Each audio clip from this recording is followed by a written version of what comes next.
A los encapuchados. Nos vamos para el Congreso de los Estados Unidos, nos vamos a la Cámara de Representantes. Jim McGovern es el congresista que nos atiende a esta hora. Él es presidente de la Comisión de Derechos Humanos en el Congreso de los Estados Unidos.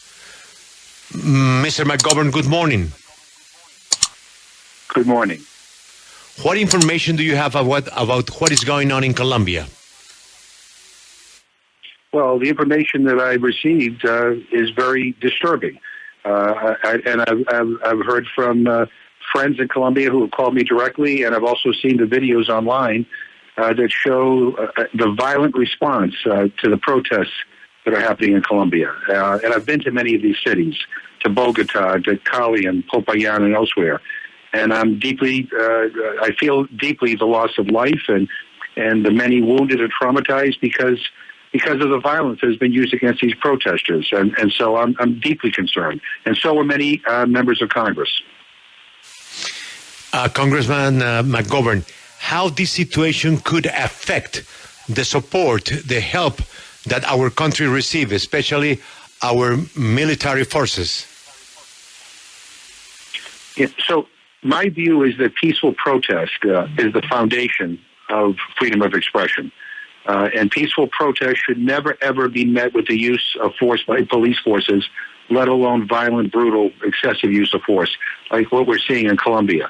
And it's the responsibility of the police and the Colombian government to manage these protests in a way that is consistent with human rights law. And so Congress and the Biden administration, I believe, need to take a hard look at U.S. aid, equipment and training to the Colombian National Police. And I'm calling on the Colombian government to do everything that it can at this moment to de-escalate tensions and to put a stop to police violence against unarmed civilians and peaceful protests. You know, government and military officials also should refrain from inflammatory rhetoric and language that stigmatizes those who are critical of government policies. Now, let me just say one other thing. You know, I called out my own government in the United States when the U.S. government responded to peaceful protests with an inappropriate level of force last summer. You know, what's happening in Colombia is much, much worse. And I'm calling out the Colombian government to de-escalate tensions and to stop this violence. Congressman McGovern, how can the United States help Colombia at this moment?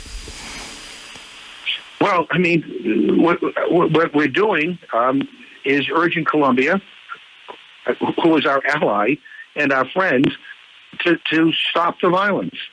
And, you know, as I said, it's very disturbing to see video after video on Twitter and social media of police brutality, of beatings, sending people to the hospital who are peacefully protesting. You know, these protests are overwhelmingly peaceful, you know, and for the police to indiscriminately attack people who are peacefully expressing their voices and even bystanders is wrong. So, you know, it's the responsibility of the police to manage peaceful protests in a way that is consistent with human rights law. And I'm going to say one other thing, and that is the current president of the United States, Joe Biden, in sharp contrast to the previous president of the United States, Donald Trump, Joe Biden actually cares about human rights. What's happening in Colombia, I'm sure, is tugging at his heart right now.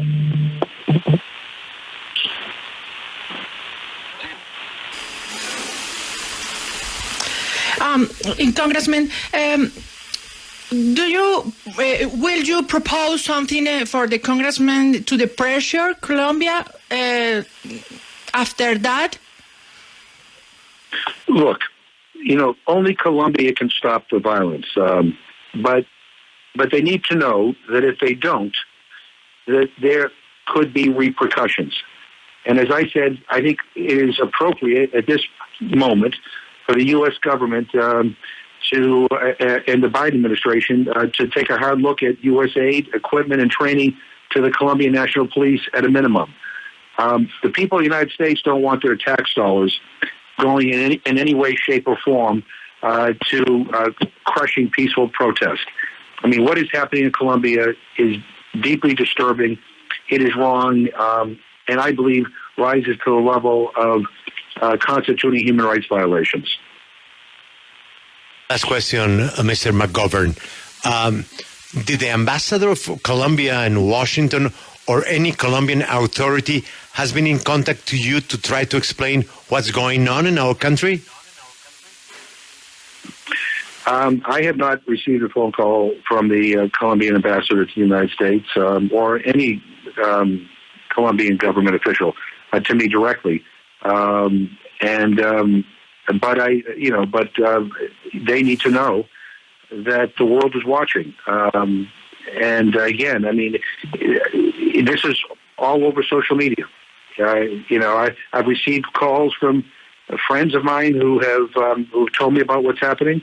But it is there. It has been videotaped. It has been filmed. And constantly on social media, you see the attacks on peaceful protesters. It is wrong. It has to stop. And the American people do not want their tax dollars going to crushing peaceful protests. If this doesn't end, we're going to have to take a look at some of these assistance programs because I don't want my government to be complicit in any of this. I'm asking you this because this morning in this radio show, the Minister of Defense in Colombia said to us and to the country that we are fronting some type of urban terrorism. That what is happening now is that the people from trafficker dealers, former FARC members, are behind all these attacks to the police stations and to different places in the country. So I was thinking if they gave you any explanation about our Attorney General said that behind this is some kind of urban terrorism. First of all, let me urge the Minister of Defense to watch the videos. I mean, all he needs to do is go online and he can see the videos of what is happening. These are peaceful protests that are being met with violence. And to the extent that they're pointing to isolated incidents of violence that they may be responding to, they are isolated. The overwhelming majority of these protests are peaceful. The world knows that. So, rather than put forward a false narrative, rather than embrace conspiracy theories, they ought to understand that what they are doing is they are crushing peaceful protests with excessive violence, and it is unacceptable. It is wrong. It constitutes a human rights violation. And again, as I said before, I would urge Colombian governmental officials to de-escalate tensions. And one of the ways to do that is to not go down the road of trying to mischaracterize what is happening, not to use inflammatory rhetoric, not to try to make to characterize this as something that it is not. The bottom line is peaceful protest is the foundation of freedom of expression. It is key to democracies. And peaceful protest, no matter how much you may disagree with it, should never be met with the use of force by police forces like we are seeing right now in Colombia. And so I hope that there's some rethinking in the Colombian government about how to deal with this. I hope that they will end the violent attacks against these protesters by governmental forces. I hope that they will respect people's right to peaceful protest, and I hope they will engage these protesters, on the issues that they're raising. But not engaging them doesn't mean meeting them with violence. And again, I've been watching what's been going on. I've been hearing from people, but maybe if this continues, we should find a way to make sure that any aid that we send to Colombia goes directly to the people and not to the security forces or the police that are guilty of this. But the world is watching, and I would again urge Colombian government officials who are trying to characterize this as something that it isn't. Watch the videos. It's clear. Congressman McGovern, thank you very much for your time, and we hope that we have a better time in the near future in Colombia. We are having a very bad time. Thank you very much. Colombia is in my prayers. Be safe. Thank you very much. Colombia está en mis oraciones, estén seguros. 3 veces dijo, el mundo los está observando. Y me llama la atención, Grace, es el presidente del Comité de Derechos Humanos de los Estados Unidos, del Congreso de los Estados Unidos. Él promueve una moción de censura para la ayuda de Colombia con esos videos, porque él dice, miren los videos. No se pongan a creer en teorías conspirativas.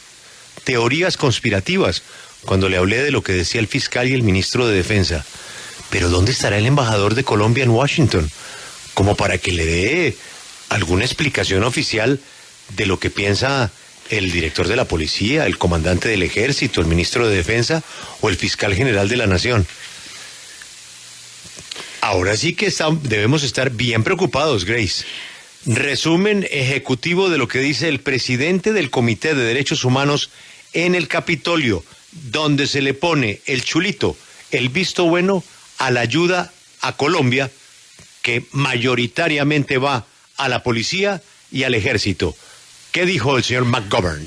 Bueno, Julio, sí deberíamos estar muy preocupados porque la información que él tiene y que le ha llegado por parte de lo que está pasando acá en Colombia es de amigos que tiene acá y de los videos que puede ver en las redes sociales. Dice que los videos son absolutamente perturbadores y le perturba ver mucho esa reacción violenta que ha tenido la fuerza pública a las protestas. Dice que él ha estado en esas ciudades de donde vienen esos videos como Cali, Bogotá, Popayán, y lamenta mucho las muertes y los heridos y la violencia que se está usando contra los protestantes. No solo le preocupa a él, sino que nos decía que le preocupa también a muchos otros miembros del Congreso de los Estados Unidos. Si nos dice que esta ayuda o estas protestas y esta reacción puede afectar a la ayuda que recibe el país desde los Estados Unidos, y dice que han visto lamentable uso de la fuerza y por eso están revisando esa ayuda que los Estados Unidos le da a las fuerzas policiales. Dice que van a buscar una manera de que le llegue a las personas directamente si esta situación sigue escalando. Por eso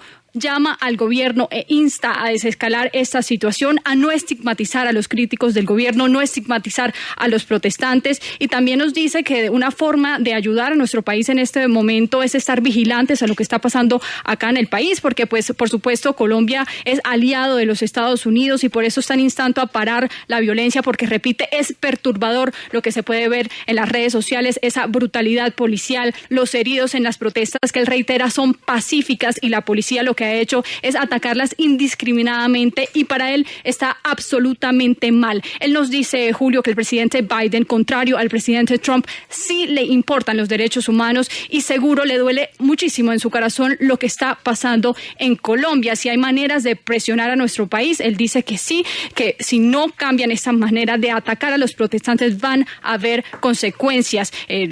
Todo el mundo está mirando, como usted decía, y pues van a revisar estas ayudas que está recibiendo Colombia y pues para ver si pueden hacer algo para cambiar esta violación a los derechos humanos. Como usted nos decía, no ha recibido ninguna información del embajador de Colombia en los Estados Unidos o ningún representante del gobierno, pero les quiere hacer saber que el mundo está mirando, está todo en las redes sociales. A él lo llaman los amigos de Colombia y le muestran estos videos y le cuentan lo que está pasando en Colombia, y dice que los estadounidenses no quieren direccionar sus impuestos a ser cómplices de este tipo de violencia que estamos viendo en las calles. Cuando usted le pregunta sobre el ministro de Defensa, lo que dice acá, dice que simplemente están tergiversando toda esta información, que lo que están haciendo es estigmatizar a los protestantes, y pues él dice que lo clave es desescalar en este momento la violencia contra los protestantes y respetar estos derechos que tienen los manifestantes. Sí, pero usó la palabra conspiración, ¿no? Teorías de conspiración. Sí, señor, teorías de la conspiración, y dice que es una retórica que no recomienda usar en estos momentos porque pues lo que hace es el efecto contrario de lo que queremos, y es desescalar estas tensiones. Repito, el congresista McGovern es el presidente de la Comisión de Derechos Humanos en el Congreso de los Estados Unidos.